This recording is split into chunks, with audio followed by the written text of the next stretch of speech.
Niba ujya wirenganya, ukigaya, ukababara kubera gutsindwa, iyi video ni iyawe kuko si wowe wenyine byabayeho. Niki kiguteye kubabara? Ese nawe ni igihe cyawe wakoresheje nabi? Igihe ni umwarimu mwiza utarenganya. Uko ukoze niko kiguhemba.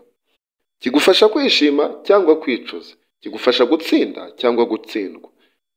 Kigufasha kubahwa cyangwa gusuzugurwa. Kigufasha kuvuga nabi cyangwa kuvuga neza. Igihe naragitaye sinakigarura. Gusa kubw'amahirwe hari icyo nsigaranye.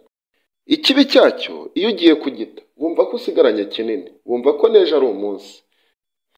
Ikibazo si igihe wataye, ahubwo wakora iki kugira ngo utazongera kugita. Buriya abantu benshi bibwira ko gukora ikintu kinini cyangwa se kigaragarira buri wese aribwo baba batari guta igihe. Nyamara mu gitabo Atomic Habits by James Clear babivuga neza cyane. Bavuga ko impinduka nto arizo zibyara ikintu kinini. Iyo wanga gukora ikintu ngo ni gito, birangira utegereje kinini. Wategereza ikinini bikarangira utakibonye. Uko niko guta igihe cya mbere. Iyo utaye igihe rero ngo uri gutegereza ikintu kinini bikarangira nta n'icyo ubonye, hari amahirwe menshi uba uri kwitesha burya.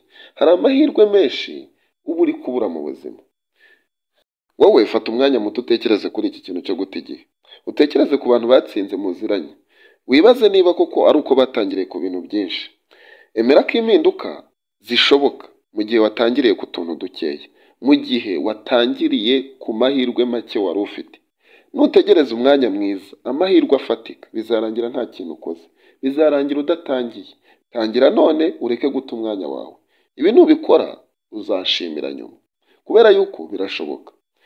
Niba wakunze inama twakugiriye, ntiwibagirwe gukora subscribe kubera yuko izi nama tuguha hari igihe utazabasha kugaruka ngo uzisange. Hari igihe utazabona link nanone. Uyu mwanya wa none rero ukoreshe neza, ukore subscribe hanyuma utere na comment twikomereze.